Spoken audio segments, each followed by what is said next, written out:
Hey guys, Pat at Lead Sled here. Want to show you really quick how to mount up the behind the leg jockey kit and give you guys some answers to frequently asked questions. First of all, refer to the gear jammer video that we have before you watch this, because it's going to show you all the basic measurements and stuff, how to cut your cable and how to mount everything up, because all the cable is the same for the gear jammer jockey kit and the behind the leg jockey kit.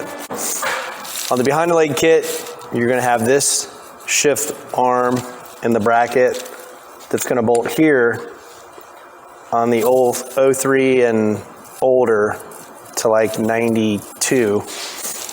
You're going to take your stock OEM linkage from your forward controls, flip that upside down, adjust your linkage accordingly with your heim joints, and connect it to your shifter arms.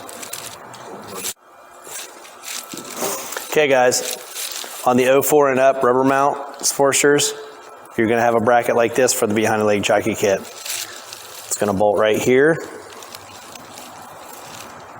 Then you're going to take this, turn it upside down. You're going to use your original stock linkage. It's going to bolt from here to here. You can adjust your linkage accordingly to get your shifter arm where you want it to be.